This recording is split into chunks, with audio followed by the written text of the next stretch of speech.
வணக்கம். இன்றைக்கி ஜானூஸ் கிச்சனில் சிக்கன் குஸ்காவும் ஃப்ரையும் பார்க்கலாம். நான் 1/4 கிலோ அளவுக்கு சிக்கன் எடுத்திருக்கேன். அதை குக்கரில் சேர்த்துக்கிறேன். அதில் 1/4 ஸ்பூன் அளவுக்கு இஞ்சி பூண்டு பேஸ்ட்டு, கொஞ்சமாக உப்பு சேர்த்துருக்கேன். மிளகாய்த்தூள் 1/2 ஸ்பூன் அளவுக்கு சேர்த்துருக்கேன். இதில் 250 ml தண்ணி சேர்த்துருக்கேன். சேர்த்துட்டு இது கூடவே 1 ஸ்பூன் அளவுக்கு எண்ணெயும் சேர்த்து குக்கரை மூடி போட்டு மீடியம் ஃப்ளேம்லே 3 விசில் வச்சு எடுத்துக்கலாம். இப்போ ப்ரெஷர்லாம் அடங்கிடுச்சு. குக்கரை ஓப்பன் பண்ணிக்கலாம். சிக்கன் நல்லா வெந்துருச்சு. இது இருக்கட்டும். நான் 1 டம்ளர் அளவுக்கு பாஸ்மதி அரிசி எடுத்து அதை நல்லா கழுவிட்டு 1/2 மணி நேரம் ஊற வச்சுருக்கேன். ஒரு பேனில் 1 ஸ்பூன் நெய் சேர்த்துருக்கேன். 1 ஸ்பூன் எண்ணெய் சேர்த்துருக்கேன். அது காஞ்சதும் அதில் ஹோல் ஸ்பைசஸ் எல்லாம் போட்டுக்கலாம்.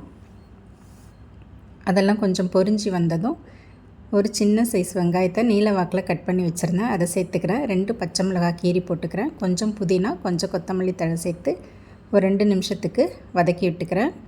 இது வதங்கினதுக்கப்புறம் ஒரு சின்ன சைஸ் தக்காளி கட் பண்ணி வச்சுருந்தேன். பழுத்த தக்காளியாக அதையும் சேர்த்துக்கிறேன்.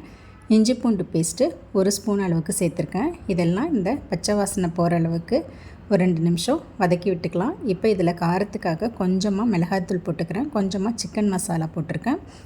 அரை சிட்டிக்கை மஞ்சள் தூளும் டேஸ்ட்டுக்கு தகுந்த மாதிரி உப்பு சேர்த்துருக்கேன். 1 ஸ்பூனு தயிர் சேர்த்துருக்கேன். இதெல்லாம் நல்லா கலந்து விட்டு ஒரு 2-3 நிமிஷத்துக்கு வதக்கி விட்டுக்கலாம். இந்த மாதிரி வதக்கிட்டு இதை மீடியம் ஃப்ளேம்லேயே வச்சு ஒரு 2 நிமிஷத்துக்கு மூடி வச்சுக்கிறேன். 2 நிமிஷம் கழித்து ஓப்பன் பண்ணிவிட்டு இது நல்லா எண்ணெய் பிரிஞ்சு சாஃப்டாக வந்திருக்கும். ஒரு தடவை கலந்து கொடுத்துட்றேன். இப்போ இது கூட நம்ம சிக்கன் வேக வச்சுருந்த தண்ணியை மட்டும் சேர்த்துக்க போகிறோம். நான் 1 டம்ளர் அரிசிக்கு 2 டம்ளர் அளவுக்கு சிக்கன் வேக வச்ச தண்ணியை மட்டும் சேர்த்துக்கிறேன். இப்போ சேர்த்தாச்சு. இதெல்லாம் நல்லா கலந்து விட்டுட்டு ஸ்டவ்வை மீடியம் ஃப்ளேம்லேயே வச்சு இந்த தண்ணி கொஞ்சம் கொதிக்கட்டும். இப்போ தண்ணி நல்லா கொதிச்சிருச்சு. நம்ம ஊற வச்சுருந்த பாஸ்மதி அரிசியை அதில் சேர்த்துக்கலாம். சேர்த்துட்டு நல்லா கலந்து விட்டுட்டு இதை லோ டு மீடியம் ஃப்ளேம்லேயே வச்சு மூடி போட்டு இதை வேக வச்சுக்கலாம். இப்போ நல்லா பளபளன்னு வெந்துடுச்சு. இதில் கொஞ்சமாக கொத்தமல்லி தழையும் புதினாவும் சேர்த்து ஒரு 30 செகண்டுக்கு லோ ஃப்ளேமில் அப்படியே விட்டுடலாம். அவ்வளோதாங்க. ஒரு சிக்கன் பிரியாணி டேஸ்ட்டில் சிக்கன் குஸ்கா ரெடி ஆகிடுச்சு. இந்த சிக்கன் வேக வச்ச தண்ணியில் செய்கிறதுனால இது சிக்கன் பிரியாணி டேஸ்ட்லேயே இருக்கும். இப்போ ஒரு மிக்ஸி ஜாரில் கொஞ்சமாக பெருஞ்சீரகம், ஒரு சின்ன துண்டு இஞ்சி, 5 பல்லு பூண்டு, ஒரு பச்சை மிளகாய் போட்டு இதை நைஸாக அரைச்சிக்கிறேன். இது கூடவே ஒரு சின்ன வெங்காயம் கட் பண்ணி போட்டிருக்கேன். சின்ன தக்காளி கட் பண்ணி போட்டிருக்கேன். இதை கோர்ஸாக அரைச்சி எடுத்துக்கலாம். ஒரு கடாயில் 1 ஸ்பூன் எண்ணெய் ஊற்றிருக்கேன். அதில் ஹோல் ஸ்பைசஸ் எல்லாம் போட்டுக்கிறேன். கூடவே கொஞ்சம் கருவேப்பிலை சேர்த்துக்கிறேன். நம்ம அரைச்சி வச்சுருந்த அந்த பேஸ்ட் அதில் சேர்த்துக்கலாம்.